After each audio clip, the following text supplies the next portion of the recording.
cannot just rely on the ocean's self-cleaning ability.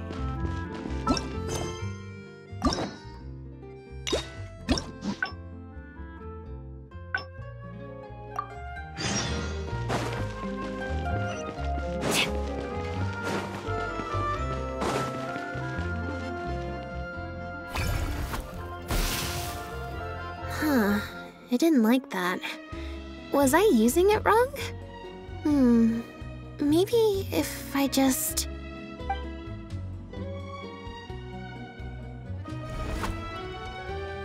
Clearly, there's some design flaws to iron out. I'll have to let Fremine know. Let's see... which... Huh? What you're saying is, since nobody's come looking, I can just keep hanging out with Bonnie for a bit longer? Is that really okay?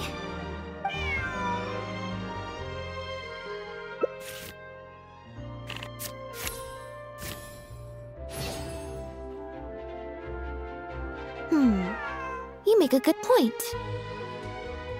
Okay, well...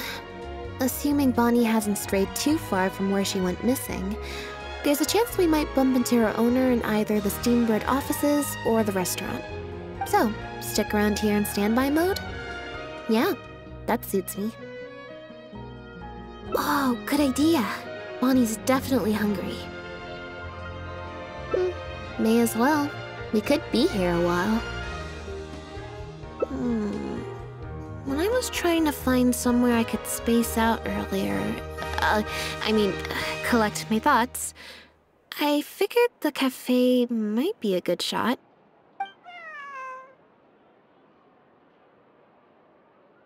Alright then. Plan of action, spend the whole day spacing out. In standby mode.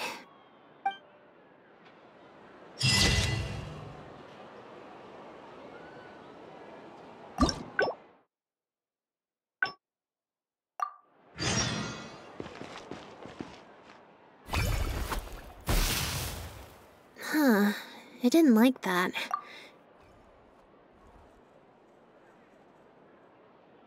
So, we're looking for Bonnie's owner?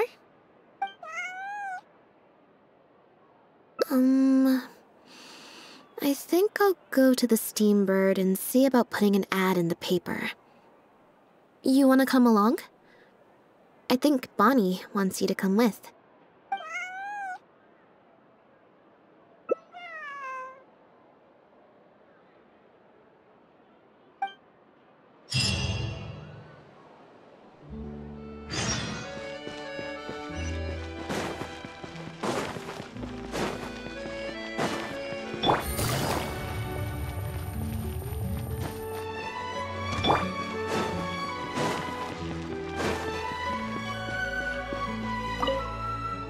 Every stupendous day starts with a Steambird! Oh, hi Lynette. Hi Traveler. What can I help you with? I don't think so. Have you picked up a stray? Yep. If there's no commission to follow up on, could we post a notice about the missing cat instead? Why, of course! What a kind thing to do. Just fill out the form.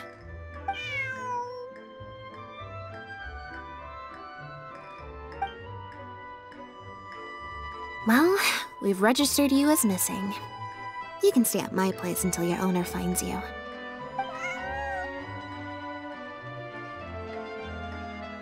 Also, I just wanted to say thanks for keeping us company for so long. Well, I should probably head back to the drinks reception. Hopefully most of the people have left by now. If you've got some time, you should stop by my place tomorrow to see Bonnie. There's a nice cup of tea in it for you. Alright, see you then.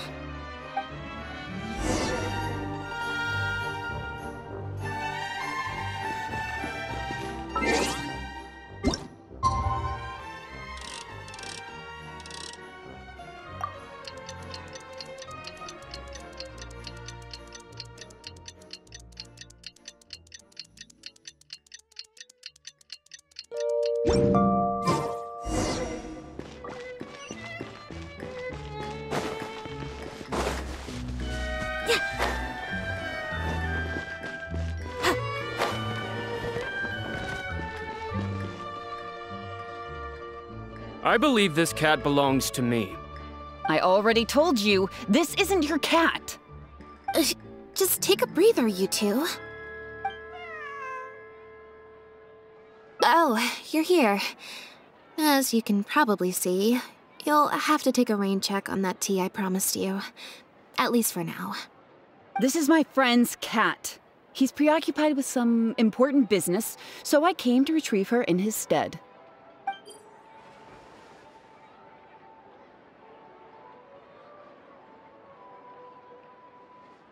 No. It's far more likely this cat escaped from the Humane Society. Bonnie? That's the name I've given her in the meantime.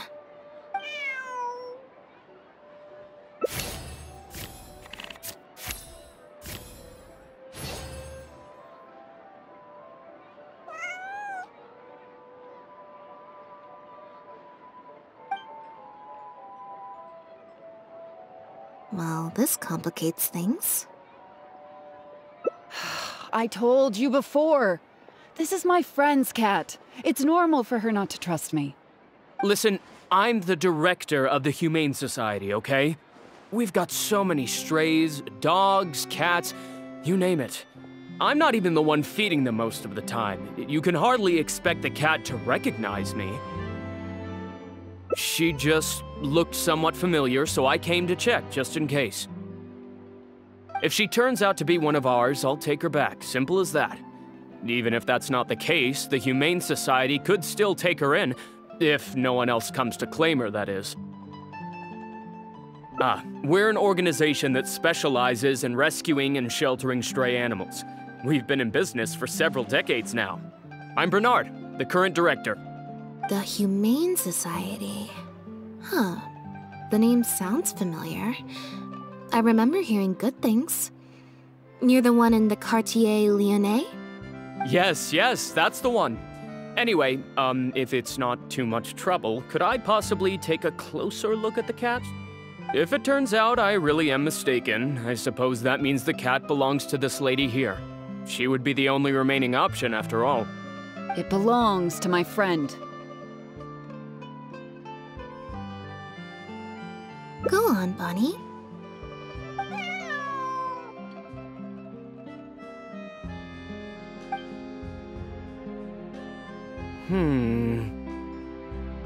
Oh, nope. Looks like I was mistaken. They do look similar, but there's an ever so slight difference in this one's fur color. Deepest apologies, friends. Well, I suppose this means I still have a missing cat to search for. Apologies again for the confusion.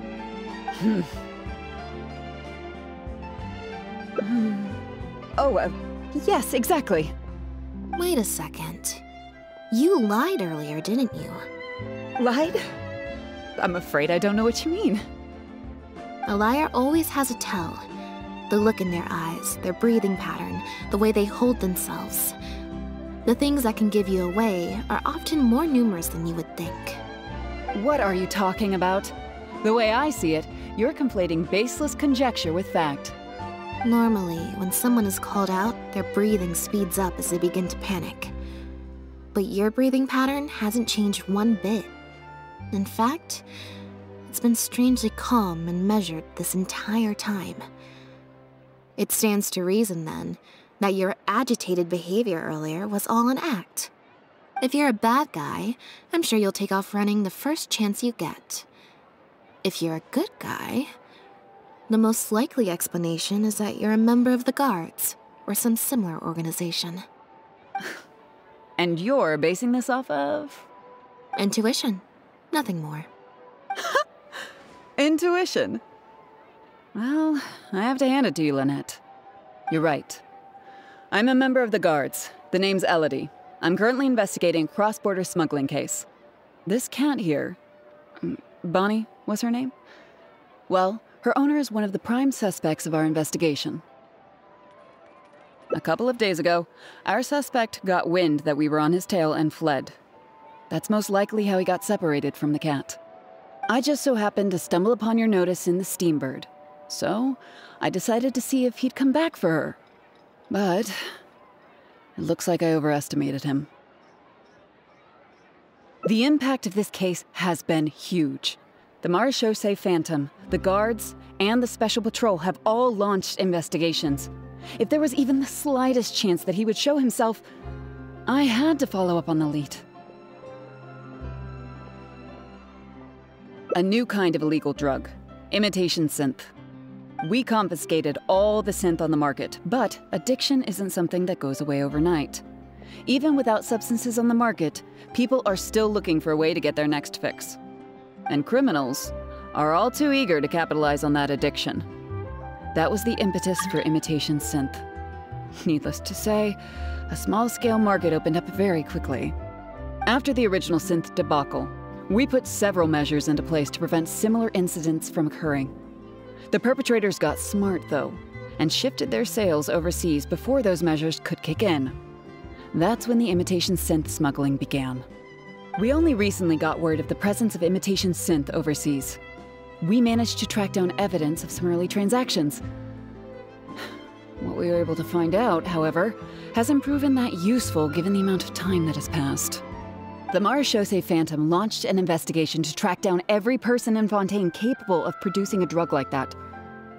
That's how we learned about Bonnie's owner. He's a researcher at the Fontaine Research Institute. His name is Pierre. Pierre Lefebvre, to be exact. Lefebvre. The Marechaussee Phantom found him in Poisson. In addition to the cat, he also had a pendant with him. At first, there wasn't much cause for suspicion. A search of his house didn't reveal much to go off of either. The Marechaussee Phantom very nearly left it at that. It was only later that we realized the coat of arms on his pendant belonged to none other than the Lefebvre family, one of the most infamous aristocratic families in Fontaine. Obviously, this discovery prompted a further investigation into Pierre. At that point, however, we discovered that he'd already fled. Now the Guards and the Special Patrol are all searching for him. That's not possible, actually. The Lefebvre family has been gone for a long time. Exactly. Many years ago, several important members of the family, including the patriarch, were murdered by an assassin of unknown origin. From that point on, the family's power and influence took quite the hit. The family is engaged in all manner of crimes. As you can imagine, there's no shortage of people waiting in the wings to take their revenge. And with the family severely weakened, they were able to do just that. Most of the remaining family members succumbed to sickness or hunger. The ones that survived are currently living out their days under a new identity. Pierre is one of those very survivors. He's been hiding away in the Fontaine Research Institute all these years. His true identity unbeknownst to all. Until now, that is. Well, my fellow guards have told me all about how smart and courageous you both are. And I know you possess a strong sense of justice. There could be a chance that Pierre, or one of his accomplices, might attempt to get close to Bonnie. Now that you've been briefed on the situation, I was hoping you'd help us keep a lookout.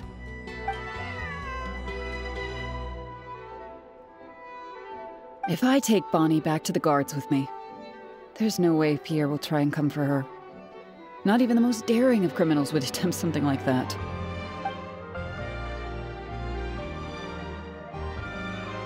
I have to admit, I'm not holding out too much hope that Pierre will come back for her. But if there's even the slightest chance, then it's worth a shot. Well, I've got some other leads to follow up on. If Pierre does appear, please contact me right away.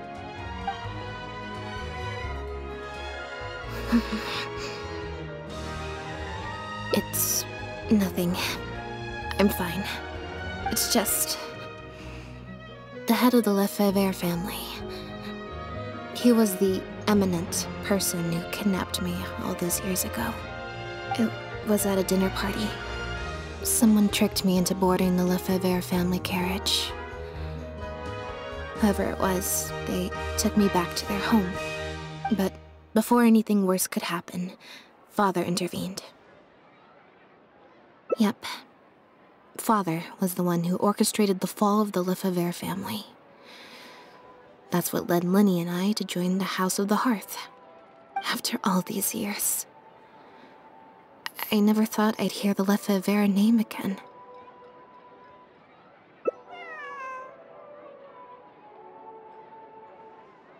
Don't worry about me. I wasn't feeling sorry for myself. I was just thinking about Linny. He's been acting strange recently.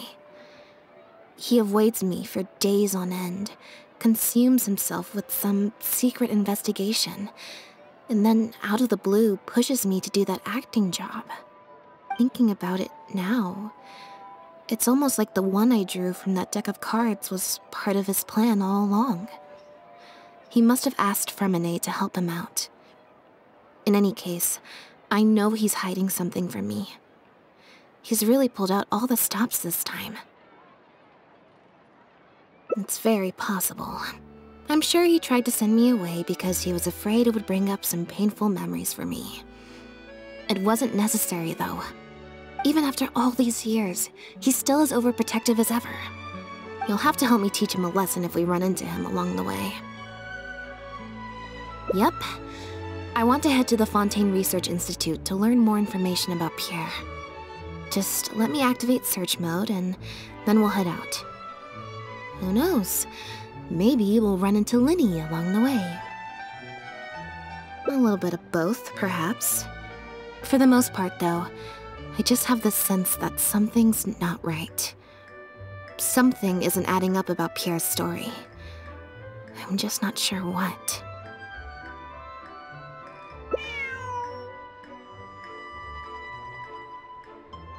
Okay, I'll write a letter explaining everything to the crew. Once that's done, we can head out.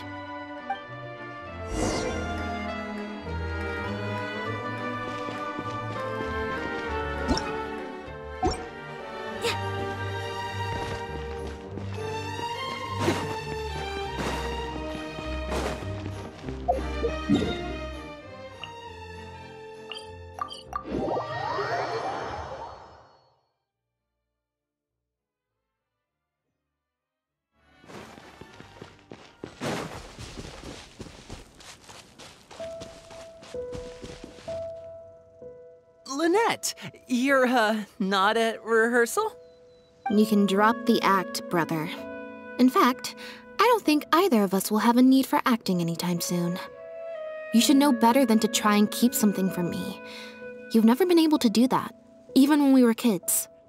And that's why I tried to distract you with the masked mime show. But I guess you're just too good. Care to introduce us to your new assistant? This is Officer Shovras, captain of the Special Security and Surveillance Patrol. You may have met her already. Nice to see you. I should clarify something. Mr. Linny's here at my invitation, not the other way around. To borrow your expression, Miss Lynette, I suppose that would make him my assistant more than anything. We've brought on Mr. Linny as a consultant in the past. He was instrumental in helping us crack a case involving a perpetrator who used magic tricks to commit crimes. I was hoping he'd be able to provide some valuable insight this time around as well. So you've heard everything then? That's exactly why we're here. There's always been questions surrounding the fall of the Lefebvre family. Some people even believe the House of the Hearth was involved. Whoever was behind it all was extremely cautious. They didn't leave a shred of evidence. This very fact, however, leads me to believe it was indeed the work of that harbinger. I took a look at the entrance and exit records of all the carriages that night. Let's just say it wasn't hard to deduce that there's ill will between you two. Don't worry, I don't have any evidence to that effect, and I certainly don't plan on going to bat for such a despicable family. Plus, you were victims back then more than anything. I sought Mr. Linny's help with the smuggling case. Nothing more. The way I look at it, it's a collaboration between us as people, not the organizations we represent. Besides, by working together, we can expose the truth as quickly as possible. You can hardly say that's at odds with the justice my organization strives for. Not at all. I was planning to invite you from the very beginning, Miss Lynette. It's just that my assistant here raised some objections. Linny, I'm not the same person I was back then. That little girl who did nothing but cower in the corner in fear, she doesn't need saving anymore. I'm sorry, Lynette. You're right. I let my concerns get the better of me. Oh, and the next time you want to distract me, you should try a different approach.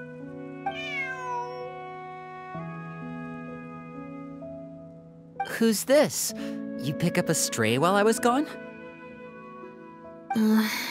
It's a bit complicated. I'll explain later. Anyway, her name's Bonnie. Well, if there are no objections, then I suppose the only thing left to say is... Lynette, Traveler, welcome to the team. It appears the Lefebvre family was very particular in their use of insignias and emblems. The family would use different emblems to mark differences in status, blood relation, and the like.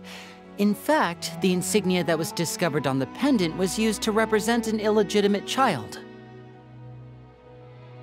It's highly likely.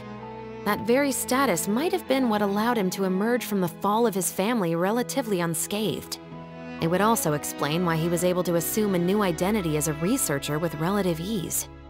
We discovered something interesting, though. After talking to some of his co-workers, it appears he pretty much works at the Institute in name only. He's practically been cast out. Apparently, Pierre was once addicted to synth. He tried to use the resources at the Institute to create a substance with a similar effect. He claimed it was just for research purposes, but the Institute revoked his access to the relevant materials regardless. He was placed on disciplinary leave, pending a thorough investigation of his actions. But it seems the Institute ran into some trouble along the way. Could have been a lack of personnel or a timing issue. In any case, they had to table their formal investigation into Pierre. Unfortunately, that also included reporting any relevant information to the higher authorities. As for his family background, it appears none of his co-workers at the Institute were aware of that information. All they could tell us was that he was quite the recluse. Other than the pendant, we didn't find anything else of note at his residence in Poisson. Based on the samples of imitation synth we've been able to analyze, it appears the substance leaves behind strong traces wherever it's produced or stored. Those traces might not be obvious to the casual observer, but they're not something our guard poodles would miss. Pierre's home, though, came up completely clean. We didn't find any records indicating possible involvement in overseas transactions either. So, the Marechaussee Phantom didn't view him as a major suspect at first. Maybe he had a separate, dedicated area where he made the imitation synth. Well, his neighbors did say he was often gone for long stretches of time. You would think with him out and about so much, people would have spotted him around Poisson, but residents said they barely ever saw him in town. If his reclusive nature was just a matter of keeping a low profile, I guess it would make sense for him to have a secret base to carry out his business. After he disappeared, the guards conducted a thorough search of Poisson, but they didn't come across any suspicious locations. Poisson. You know Hotel de Boer, where I first found Bonnie? To get there from Poisson, you have to cross a stretch of ocean. It's not somewhere a cat could just wander off on its own. A cat? You mean...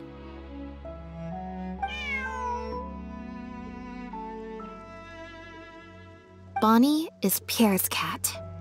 Oh, that's right! When the Marechaussee Phantom first tracked him down, I remember there being something about a cat in their report. So this is her? From what we've learned about Pierre's habits, he doesn't seem like the type to venture out without a purpose. So what you're saying, Lynette, is that Bonnie couldn't have gone missing in Poisson. If that's true, then... Exactly. Bonnie might even know where it is. Wait, you think the cat can lead us there? But she's not trained like one of our guard poodles. How is she supposed to understand what we want her to do?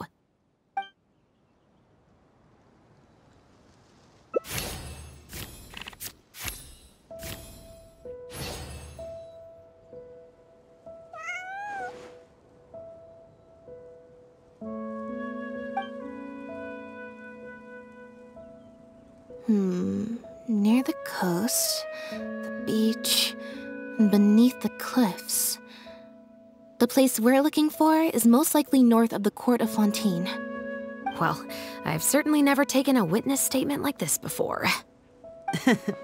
Well, if it works out, maybe it's something worth getting used to. Cats and humans are actually pretty alike. When it comes to communication, most of what we want to convey can be accomplished through body language alone. But humans tend to rely too much on speech to ever take advantage of that fact. Of course, body language has its limitations. You're not going to be able to get across anything too complicated. The important thing is that we now have a lead. Let's try and find a place that matches the clues Bonnie gave us.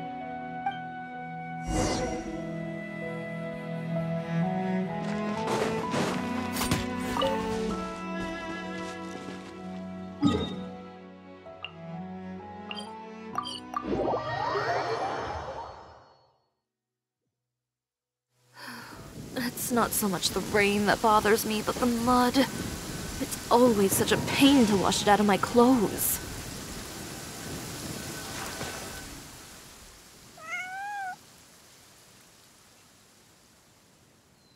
Seems like Bonnie is trying to take us somewhere.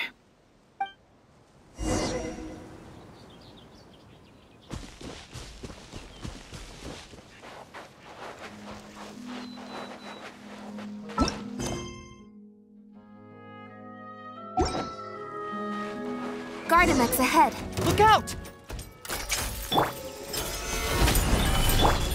Gotcha. Next customer. Hey there.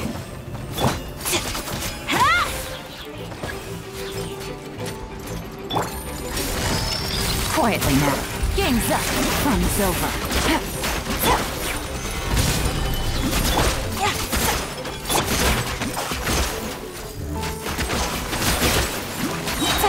Gotcha.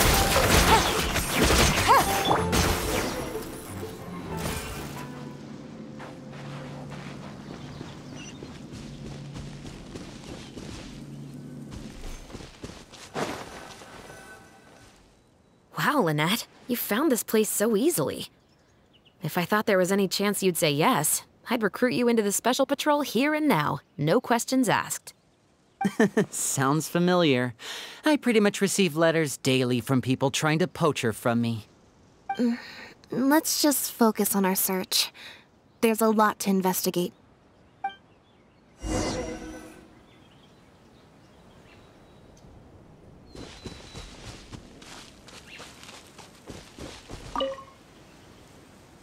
When the Marechaussee Phantom searched Pierre's house, there was no sign of these barrels, right? You're right. That doesn't seem like his way of doing things. How did he get them here, then?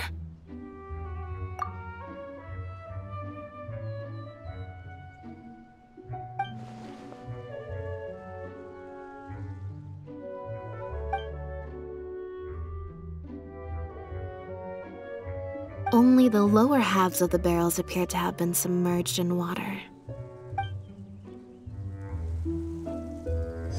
Only the lower halves of the barrels appear to have been submerged in water.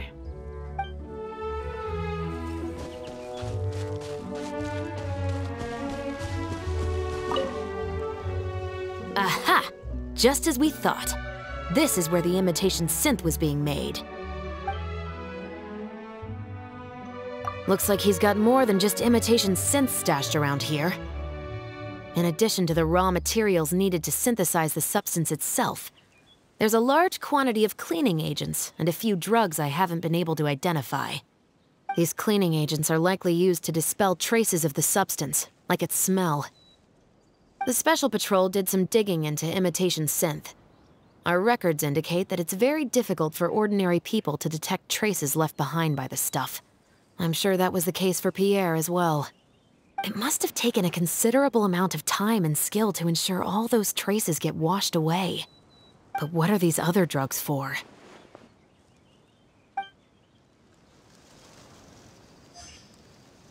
But what are these other drugs for?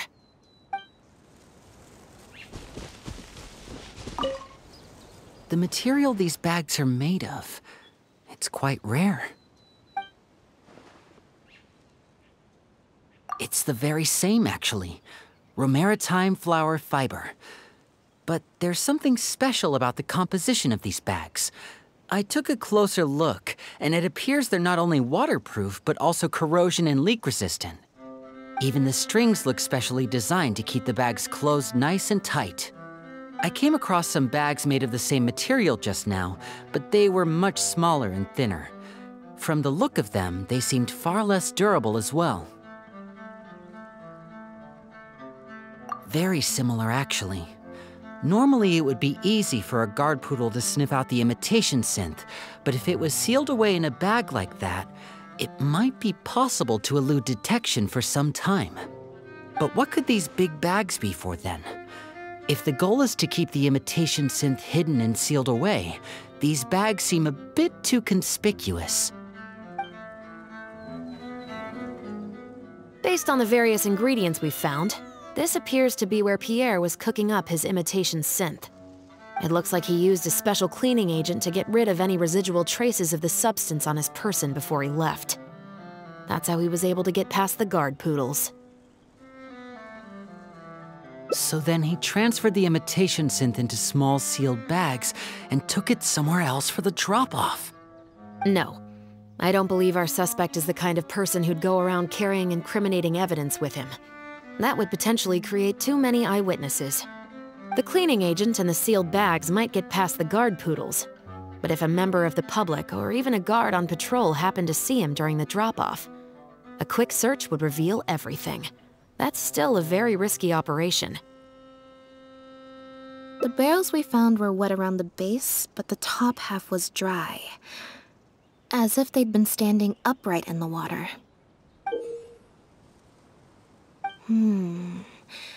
If you put a barrel in the water, it will normally float on its side. Unless it's heavily loaded, in which case it'll sink.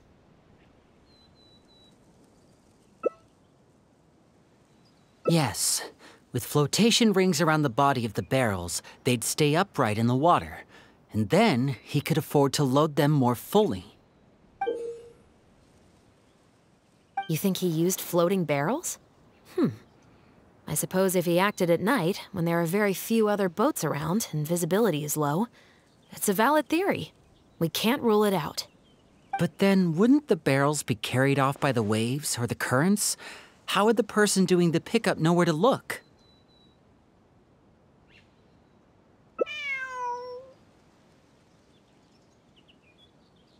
Traveler, can you come take a dip in the sea with me? I have a feeling that somewhere down there, we might find some rope. If a rope can be used to keep a pet from running away, then why not a barrel?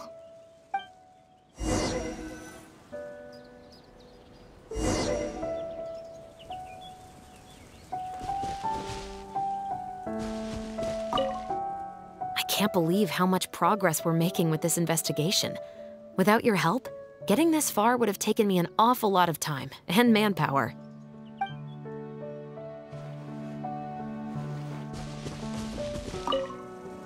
It's rare to see Lynette in serious mode. I wonder how long she'll keep it activated for.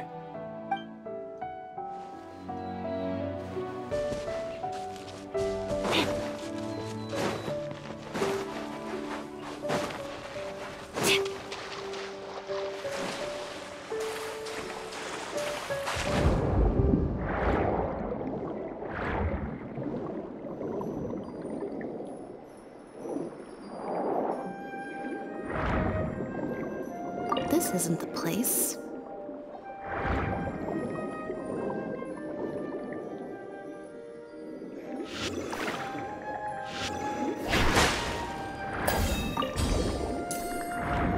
This isn't the place.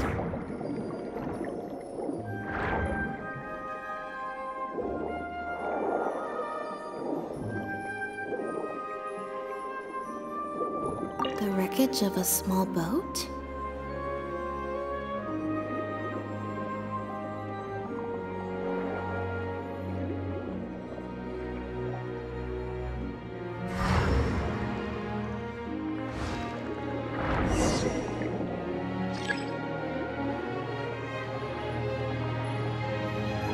Got it. Time to go up and report.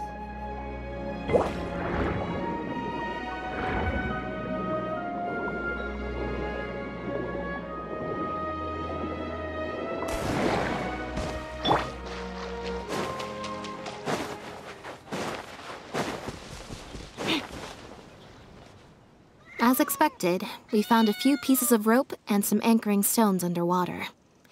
If you attach them to a floating barrel, it would look like this. With this anchoring system, it would be possible to use floating barrels for the drop-off. You would just need to drop them in the water at the agreed-upon location. We also came across the wreckage of a small boat. It must have been left out on the water and capsized due to the force of the wind and waves. Its small size, however, would have made it perfect for staying undetected. Let's talk this through. Based on the evidence we've collected, it seems like Pierre would row a small boat out to the agreed-upon transfer point, drop off the barrels, leave, and then row back and retrieve them after the transfer was complete.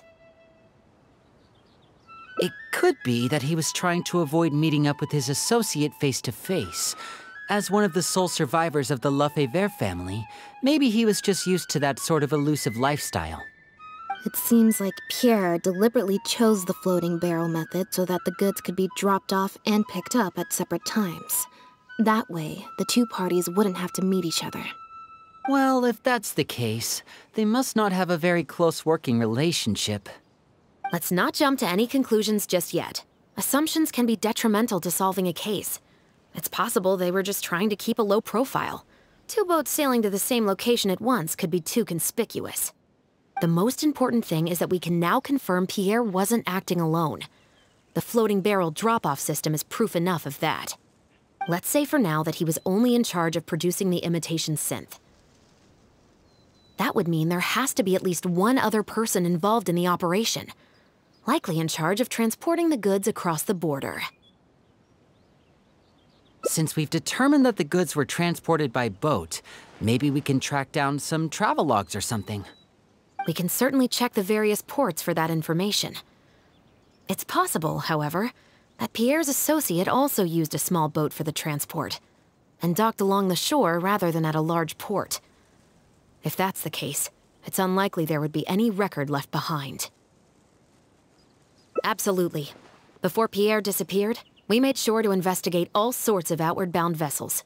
We also had port authorities keep a lookout for anything suspicious. Unfortunately, we were never able to find out how they managed to get the imitation synth across the border. You're right. Whatever vessel was used for the pickup, the person responsible for smuggling the substance out of Fontaine would have had to use a larger vessel for the actual transport. That's the only way they would be able to smuggle on a large enough scale to make a profit. They must have found a way to disguise the imitation synth to clear port inspections. Exactly. We can't let any opportunities slip through the cracks. Although, given the amount of ports that could be involved, we should probably split up. I'll run home and ask some of my brothers and sisters to try and dig up some information. I should also head back and update my platoon on our progress. I'll grab some reinforcements while I'm at it. Lynette, Traveler, why don't you head to Lumiduce Harbor and see what you can find out? All right. Come on, Bonnie. You too.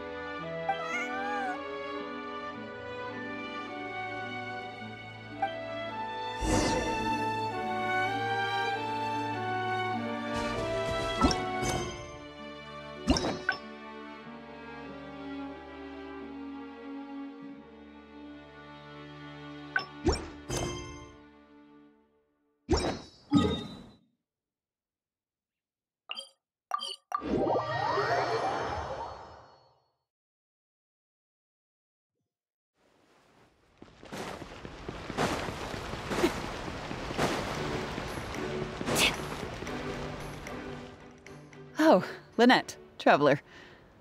And Bonnie, too. What brings you all here? Did something happen?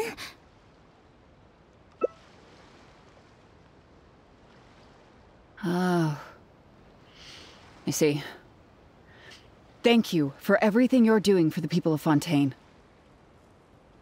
I'm in charge of guarding the port. You mentioned you were after some travelogues, right? I can go fetch those for you. Looks like I've got another hard day of work ahead of me. No, not usually. It's this incident that happened recently. Before that, everything was normal. All we had to do was confiscate anything suspicious and we could call it a day. Pretty simple stuff. But things are much more complicated now. We somehow let suspicious cargo pass through the port undetected. Not even our guard poodles were able to sniff it out. Even worse, we still don't know how the perpetrator was able to conceal the goods so well. By suspicious cargo, do you mean imitation synth? Yep. However, prohibited substances are just one example. We confiscate all sorts of contraband during the course of our inspections. Or at least, we're supposed to. So what happens to the goods you confiscate? Oh, we keep them in a storage locker. If they turn out to be something particularly dubious, we'll turn them over to the Maison Orderly. If the goods are only slightly suspicious but could otherwise be harmless, like raw materials that could potentially be used to create contraband, we return them to the ship they were confiscated from, instead of letting them pass through the port. Sorry for the wait. These are the travelogues for all the recent activity at the port.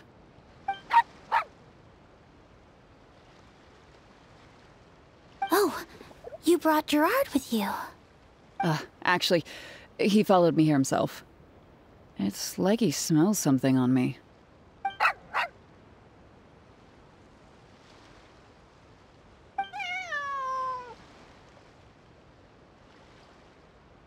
Huh. I wonder why Gerard is reacting to you two so strongly. Huh? We were so careful not to touch it, but we still ended up with traces on us. If it leaves a residue so easily, I just don't understand how the culprit was able to disguise the goods at all. Why don't you have a look at the travelogues first? All ships coming in and out of the port are recorded here, except for the ones the port authorities ride to and from work.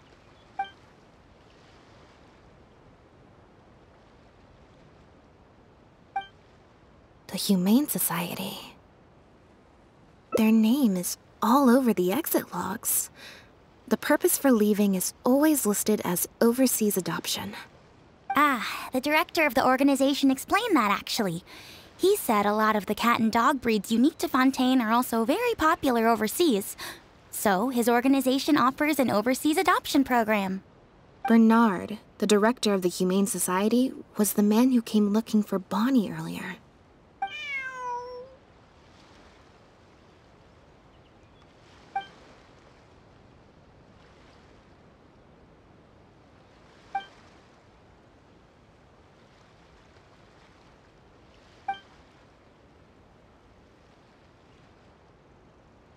Have you figured it out too, Traveler?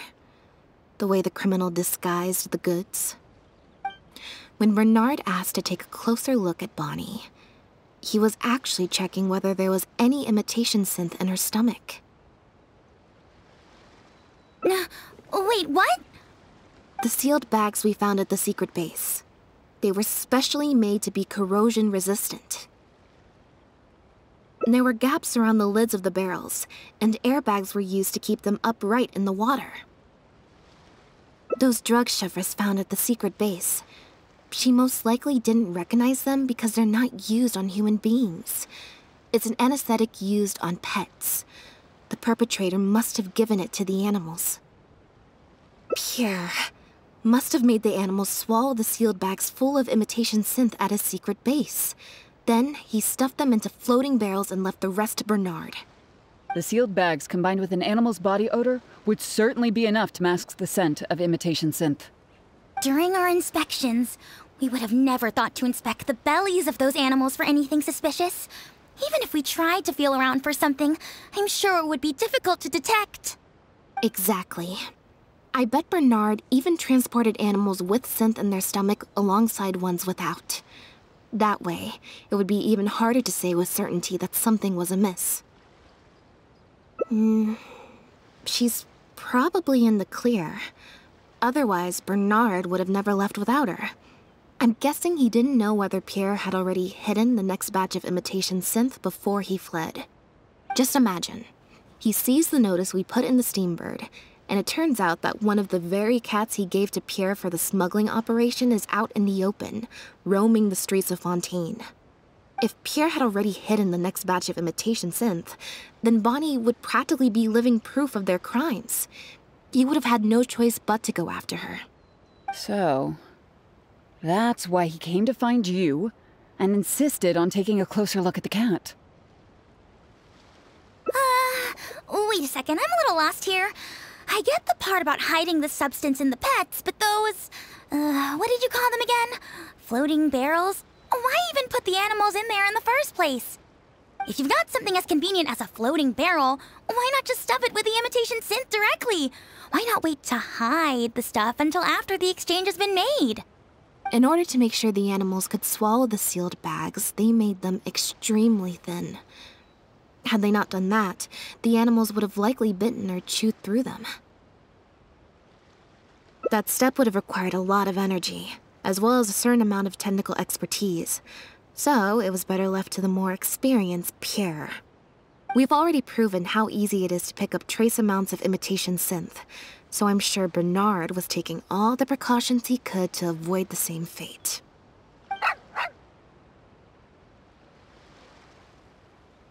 Okay, then let's head to the Humane Society right away and bring that guy to justice. I'll bring a Gardamek to speed up the process.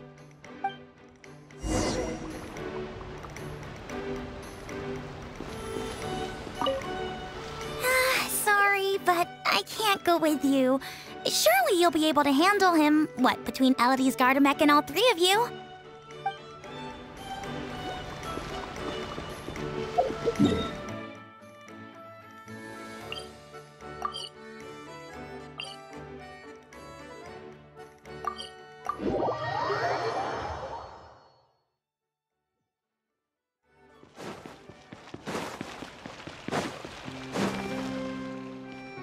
The headquarters of the Humane Society should be somewhere around here. Bernard could show up any moment now. Ah, you're the people from earlier. Wait, you're from the guards?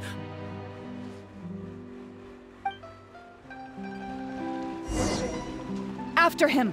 We can't let him get away!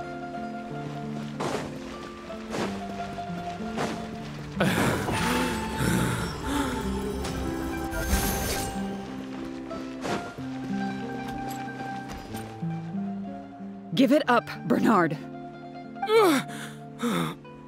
Mercy. Have mercy. I'll talk. I'll tell you everything I know. The Humane Society has done so much good over the years, and yet you have committed such an atrocious deed in its name. Look, I didn't have a choice, okay? My father cared about those blasted animals so much, he didn't bother to take care of his human wife and son at all. While those animals were showered with love, I lived worse than a dog. No one asked. Tell me, how did you first get to know Pierre? Well, after I took over the Humane Society, it gradually became harder and harder to maintain its operations. Until one day, someone suddenly passed me a letter. It said that I could stand to get a large sum of money as long as I helped them to transport some animals abroad. It was only after a few such transports that I finally understood what I was really transporting. But then, Pierre wrote to me, saying that we were already partners in crime and that I better keep cooperating with him if I didn't want to be reported to the guards.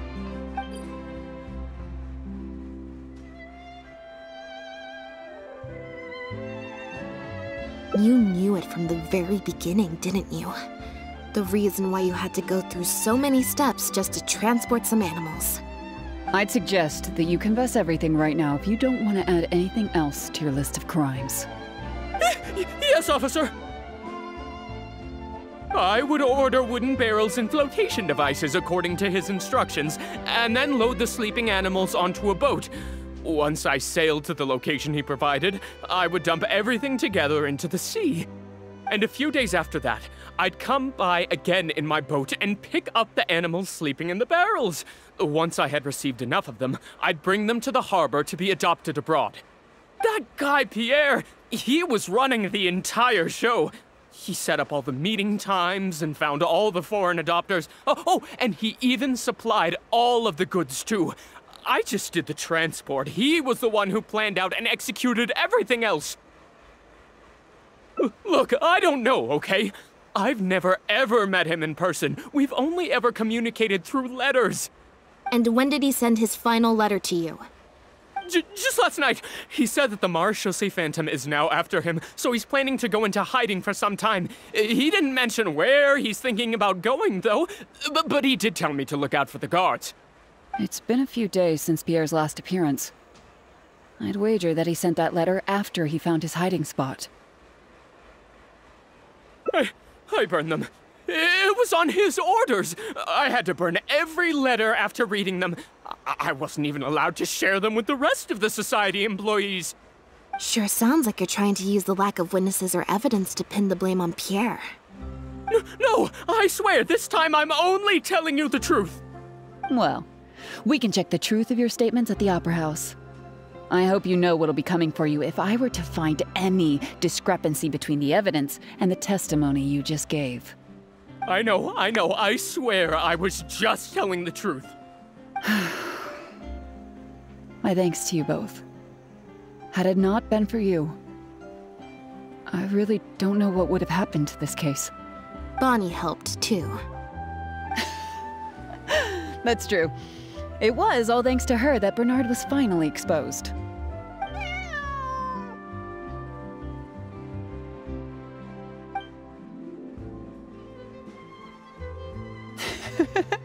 And it looks like she's grown quite fond of you two as well.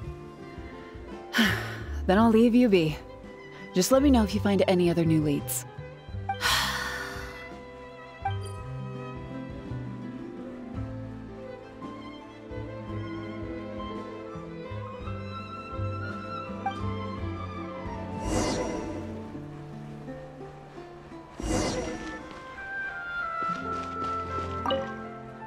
Now behave, and follow me to the interrogation room. Ow! That hurt. Ow!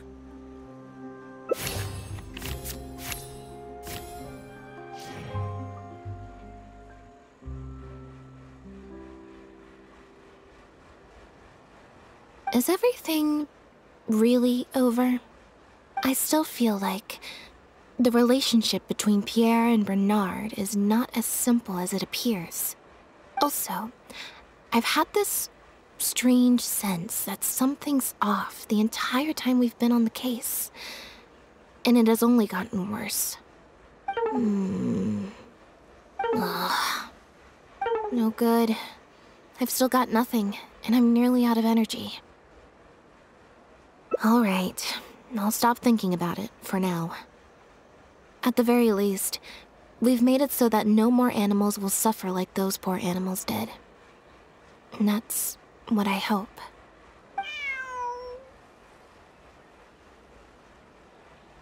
Let's go to the Humane Society and see if there are any animals left that might still need our help.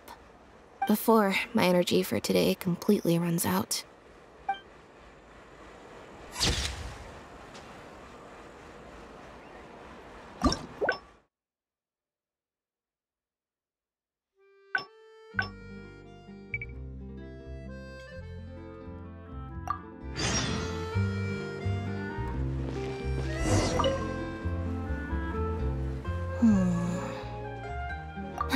It was that obvious, huh? Well, even though it didn't feel like Bernard was lying, after talking to him, I'm getting an even stronger sense that something's not quite right. We investigated so quickly that perhaps we've missed a thing or two along the way. Let me activate deduction mode and consider things again from the top to see if we can find anything new. Is there still anything unresolved or strange that we should try to consider? The Marechaussee Phantom found Bonnie and the Lefebvre pendant at Pierre's residence. That was the beginning point of our investigation.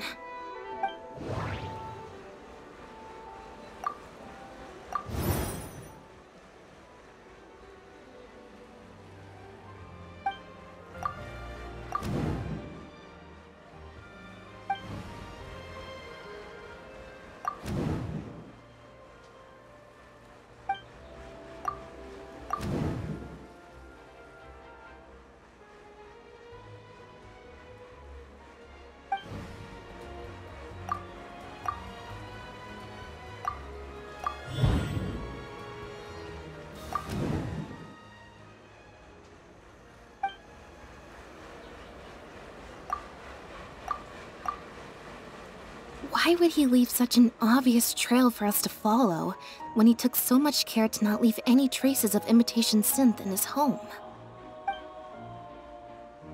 Bernard claims to have received a letter last night from Pierre. In the letter, Pierre stated that he had gone into hiding. Is there something wrong with the letter?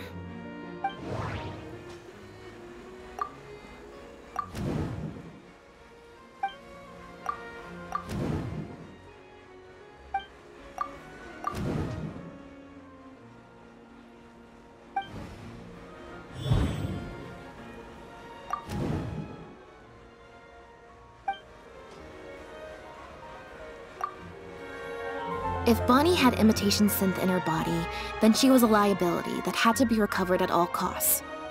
But if she wasn't carrying anything, then it would have made sense to tell Bernard not to worry. And thinking about it, Bernard only attracted our attention in the first place because he came to look for Bonnie. Could it be that the person who wrote the letter also knew nothing about Bonnie's whereabouts? Or they had a separate goal entirely? Well, we've discovered that Bernard is responsible for the trafficking, while Pierre deals with supplying the goods. Is there something else in this scheme that we're missing?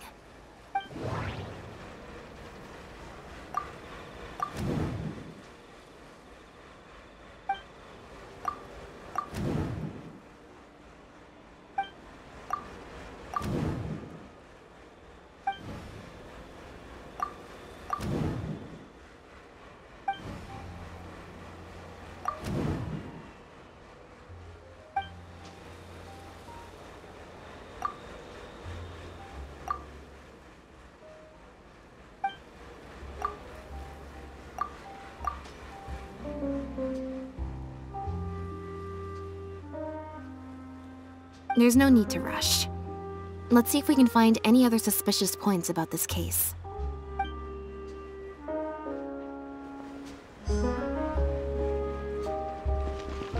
Perhaps we are now closing in on the truth.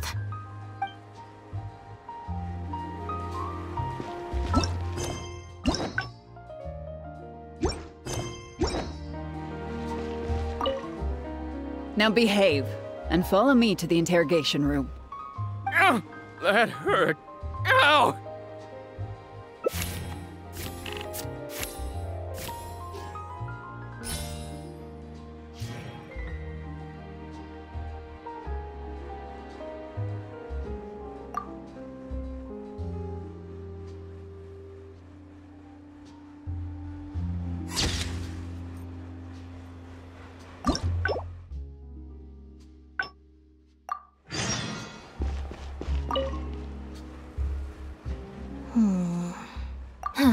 It was that obvious, huh?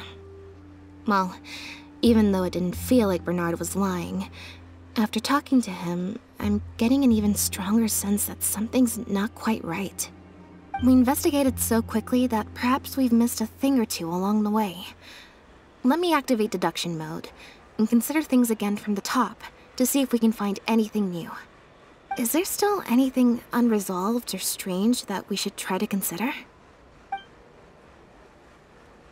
Well, we've discovered that Bernard is responsible for the trafficking, while Pierre deals with supplying the goods. Is there something else in this scheme that we're missing?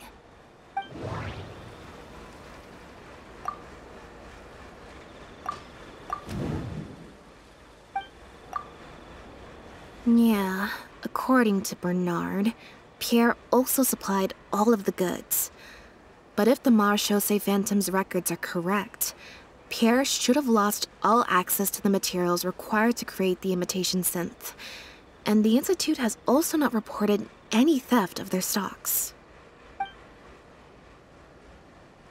The Marechaussee Phantom found Bonnie and the Lefebvre pendant at Pierre's residence. That was the beginning point of our investigation.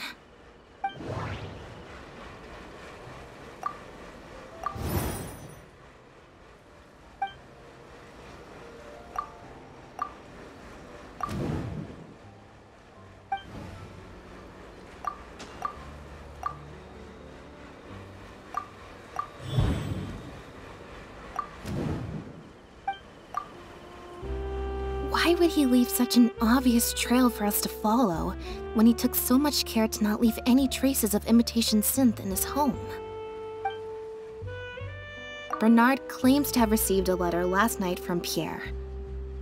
In the letter, Pierre stated that he had gone into hiding. Is there something wrong with the letter?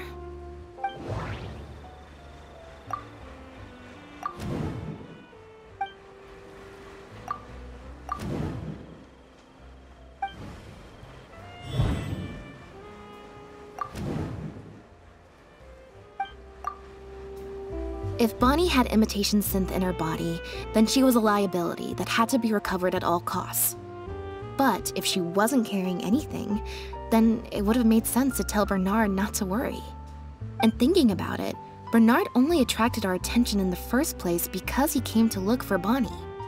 Could it be that the person who wrote the letter also knew nothing about Bonnie's whereabouts? Or they had a separate goal entirely? The final question is, why did I sense that something wasn't right after hearing Bernard's testimony? Even more so than before.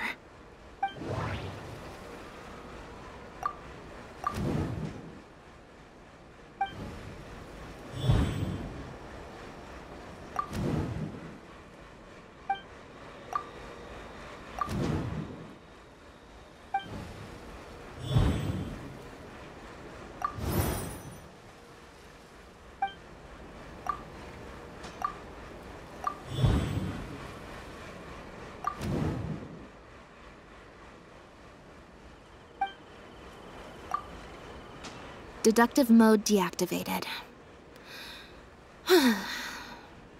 I think we may be close to the actual answer.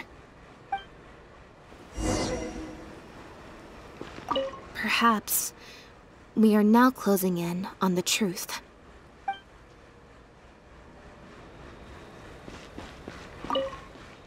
Now behave, and follow me to the interrogation room. Ow! That hurt. Ow!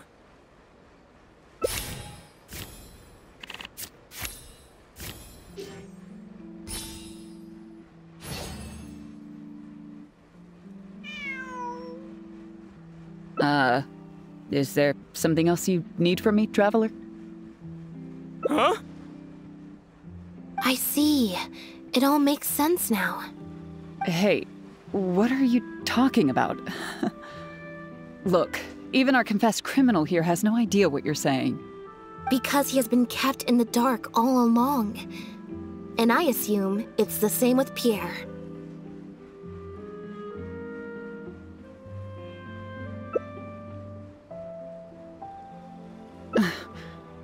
That never quite added up for me. Why did Pierre feel compelled to return to his home with Bonnie and the pendant, and make them so easy to find for the Marechaussee Phantom? Both of these things are in stark contrast to his usual meticulous and vigilant behavior.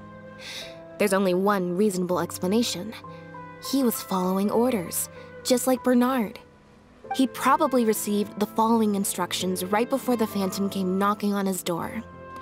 Bring the cat and the pendant, and our undercover agent will be sure to help you. Unbeknownst to him, however, the third person who wrote that letter to him had long decided to sacrifice him and Bernard to save themselves.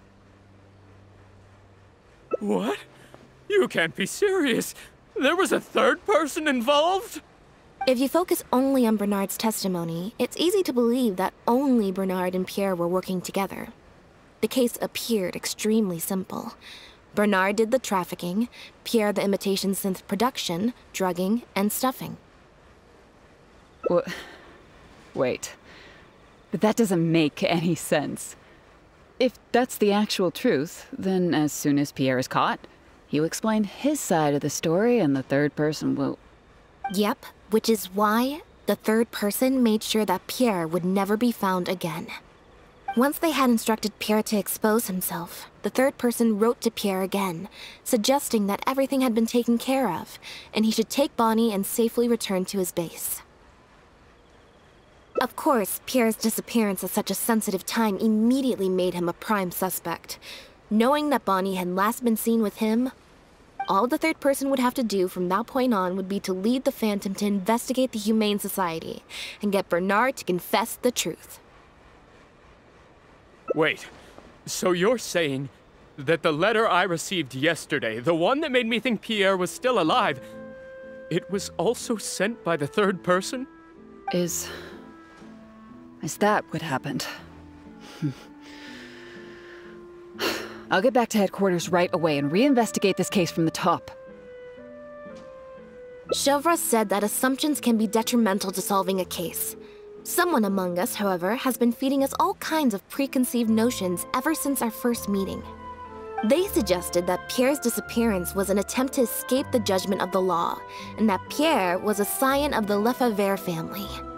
But if the disappearance is truly just a cover-up for a murder, then couldn't the true scion have been an illegitimate daughter, rather than an illegitimate son?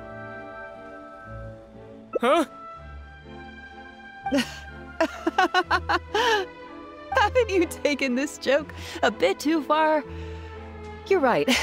I did let a lot of assumptions get to my head when I first started to talk to you about the case. I'll make sure to correct my behavior. You deliberately fed us lies, but even you could not control every last detail of your plan. There was a flaw in your scheme, and something didn't quite go as planned. Getting the Marechaussee Phantom to notice Pierre was only the first part of your plan. Had they failed to take notice of the Humane Society, they could have cast a wider net. And you couldn't predict what they might possibly find, if given enough time. This, of course, was the main weakness of your plan.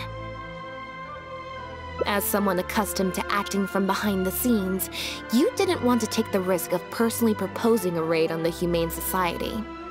So, you thought about pulling a few more strings, so all the suspicion would point towards Bernard and his society. Once the Phantom expanded their search, it would only be a matter of time before they found Pierre's base. If a cat last seen with the suspect turned up dead at the imitation synth base, it wouldn't be long until the Phantom would figure out exactly how she had been mistreated and turn their eyes towards the one organization that has been sending boatloads of animals out of Fontaine. It was probably during your ambush of Pierre. You didn't even have the time to check if she had already been stuffed full of imitation synth.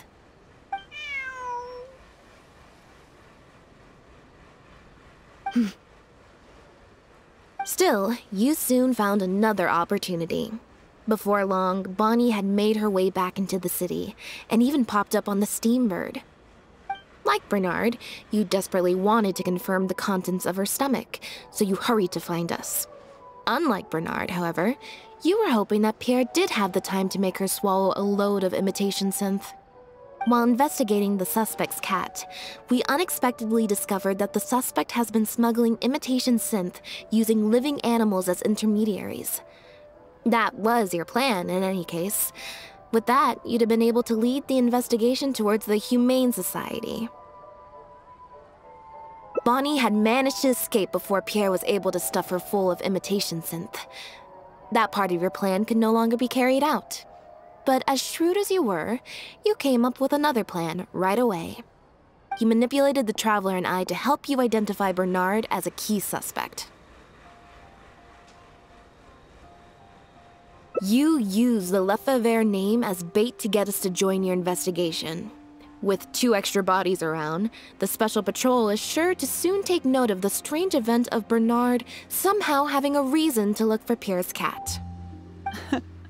So, what you're saying is, I went to all that trouble just for the chance that you might put forth the suggestion that would lead you down the wrong path. Of course, you did far more than that. Just now at Lumidu's Harbor, were you not the person who highlighted the suspicious activities of the Society? Ugh. You even highlighted the Society's activities during your compilation of the logs, so they'd be immediately visible to anyone examining the records. Moreover, the logs contained no records of the Port Authority's activities. In other words, your activities. And what are you trying to suggest with that? I am insinuating that you had plenty of opportunities to transfer the raw materials for imitation synth from the harbor to a boat, and then sail over to the meeting place full of floating barrels.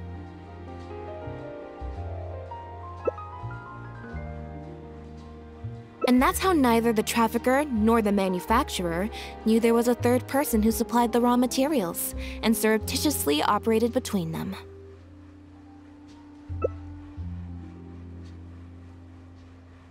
Pierre manufactured imitation synth using the raw materials you provided, stuffed the animals, and placed the animals back into the barrels. Having received the green light from you as Pierre, Bernard then retrieved his animals and shipped them out of Fontaine once he had received enough for a full batch. This is the truth behind your smuggling ring. I can't believe it. I never put two and two together. You've sure got an extremely lively imagination. So what do you think she's going to say next? But do you have any evidence? It appears that it's quite easy to predict what you'll think or say. Then if we apply that to this case, we can also think of a few places to look for incriminating evidence. You know very well that this case will not end until Pierre is found, so you will have him commit suicide out of fear and shame to end the investigation for good. That way, you can also pin the blame for the overseas smuggling activities, the theft of the harbor's confiscated raw materials, and even the Lefebvre name on him. After all, dead men tell no tales. But you still want it to appear as if he had sent that last letter to Bernard, so you have to make sure he cannot be found until after Bernard has confessed to the authorities. To do that, you either will hide his body until you've found an appropriate time to set up a fake suicide scene, or you'll dump it someplace where it'll be hard to determine the exact time of death. Submerged in water, for instance. The location would ideally allow you to keep the body hidden for some time while also letting you keep an eye on it.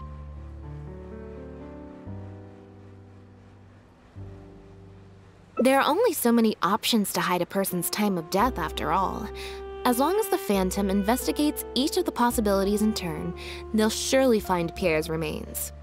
Especially since, as the prime suspect who will now be taken into custody, you will no longer have the time to move him or set up a fake suicide scene to cover up the murder. How absurd. And on what grounds will you order my arrest? Don't think for a second that your spouts of nonsense will amount to any kind of real argument. After all, I'm... Elodie Lefebvre! As the captain of the Special Security and Surveillance Patrol, I hereby declare you as a suspect in the case. If you have any objections, you may raise them later during interrogation. That's right. We received a message from Lumidu's harbor that you were going to investigate the Humane Society. We didn't expect to run into you at such a critical moment. While at the harbor, we noticed something else extremely interesting. Apparently, you often used all kinds of excuses to swap your shifts. And if one were to match the times of your shifts to the activities of the Humane Society and those of certain foreign ships, they'd find them to be an exact match. That's just a coincidence. Yes, I'm sure you have already thought of a dozen different ways to explain away the suspicious activities, but as far as evidence goes, that should be enough to warrant taking you into custody. Don't worry. If it turns out that the guards are still unable to find any evidence after all this, Lynette and I will do everything in our power to clear your name. Although judging by her reaction, I assume no follow-up from us will be needed.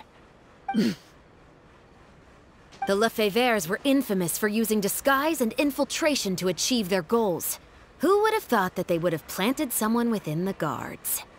Judging from the timeline, they likely arranged for you to enter the guards before the fall of the clan. But they probably didn't expect you to turn it to your advantage and use your job to save yourself during the purge.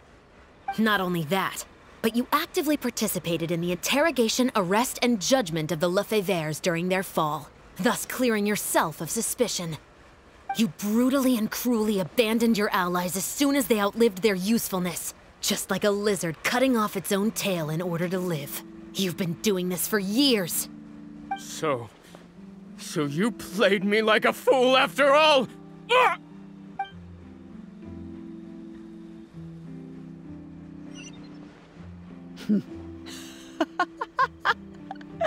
What was that word you used? Ally? You think that someone as foolish as him is worthy to call himself my ally? They were worthless scum, all of them. Not just Bernard and Pierre, but those Lefebvres too. They always just saw me as a tool. I lost all my chances of a normal life just because I was born into their lot. Not only that, but because they wanted me to become an undercover agent, they stripped me of my name, too. I had to live in constant fear of them while they were alive. And even once they were gone, I had to continue to bury my heritage and my name. Always worrying that their enemies would come knocking at the door. Do you know anything about what I've been through over all these years? My life as the last Lefebvre? I don't, and neither do I care. Are you for real? Aren't you a Lefebvre victim too? Elodie, you're the only one still living under the shadow of a name. That's enough. Keep your hands where I can see them and do not resist arrest. If you have more to say, save it for the interrogation room. What a joke. What a joke! Hey! Don't come any closer! What's that? Know what this is? I've secretly planted loads of explosives in the Humane Society. Just one step closer and... whether they're cats, dogs, or just unlucky human employees, they'll all be blown up into smithereens. Surely, you bunch of goody two-shoes won't let that happen, right?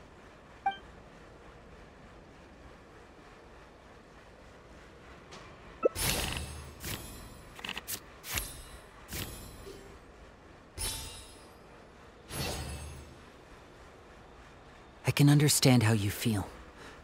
Like you, we are also victims of the Lefebvre clan. But if you were to endanger innocence now for your own gain, the public anger towards the Lefebvres would only rise to a boiling point. And the families of the new victims would be dead set on exacting revenge on you. And what of it? I'll be your hostage, Elodie. What? Thanks for your concern, Traveler. But we need to end all of the hate and violence arising from this clan once and for all. I'll raise my hands and come over slowly. I promise that I'm completely unarmed. I'm watching you. Don't think for a second you can pull a fast one on me. Mm-hmm. That's right. Just keep your eyes on me. Don't look away. Ah!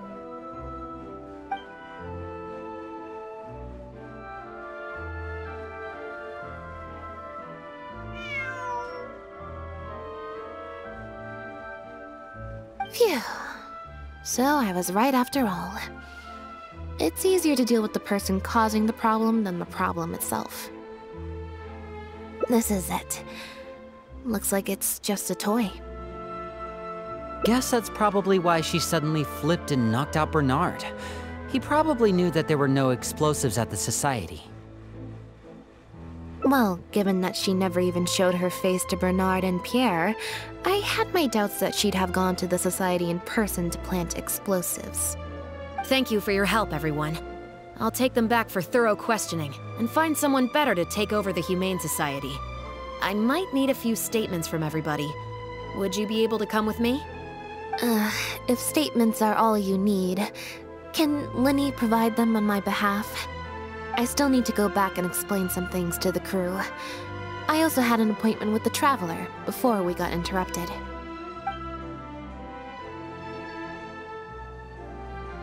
Ah, so you do remember. Yes, I invited you to come over to our place. Once I'm done talking with the troupe, I'll make a nice cup of tea and bring Bonnie to wait for you outside of my door.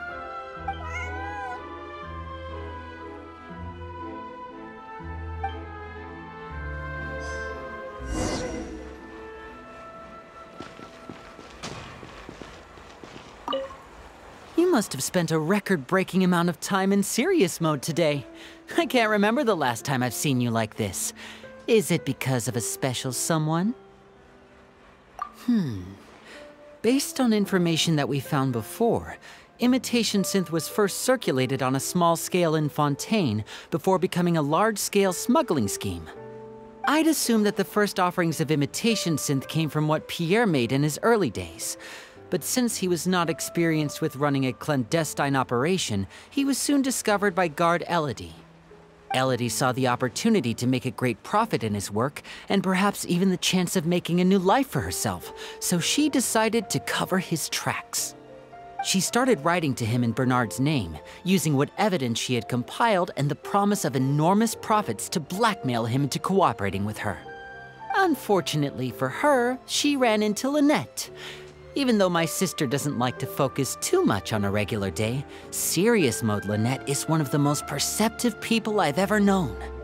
Still, all of that thinking really saps her energy. I need to go give some statements on her behalf, so I'll leave the recharging to you.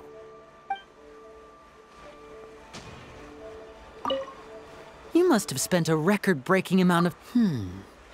I'd assume that the first off Elodie saw the she started writing to him. Unfortunately for her. Still, all of...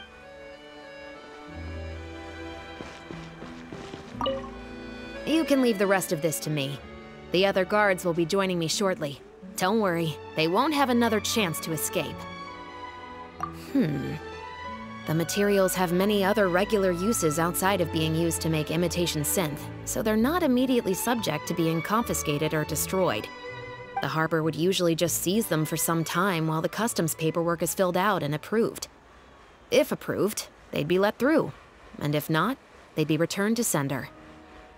Elodie probably used her position to replace a portion of the shipment with something else before sending the whole shipment back to sender. Given that the foreign merchants who sent in the shipments were probably working with her in the first place, they likely just never reported the difference in what they sent and what they received. We will, of course, continue to investigate the rest of the details of this case. Now that we've caught Elodie, figuring out the whole scheme should just be a matter of time.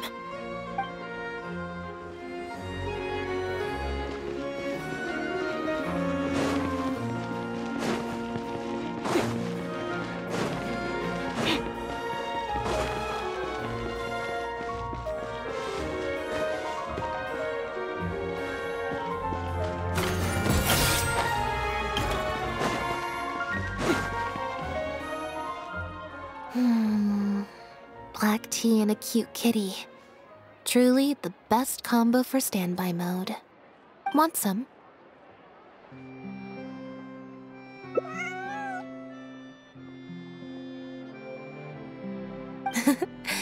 I see she's already starting to snuggle up to you. Not at all. Information is indeed very important, but if you were to try to collect every piece of information you come across, your efficiency would actually decrease. Plus, if you just think about it, what sounds more fun? Writing a statement or enjoying a tea party? Great answer. That'd be my pick too. Had we not run into that case, we could have spent the entire day like this. But now I'm running low on both time and energy. You're right. I can sense it. I'm recharging very quickly at the moment. Something about her rubbed me the wrong way since the very beginning. But to be more precise, it was probably around the time when I saw Bonnie try to get away from her.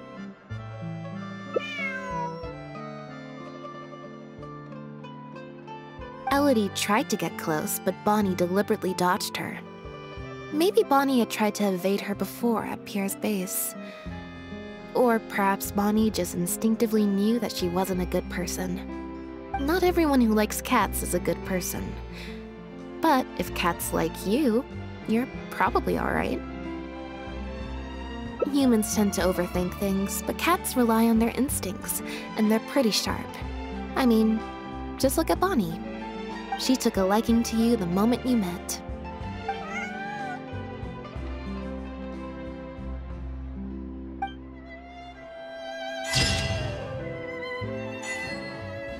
Fresh fruit. good, sweeter than syrup.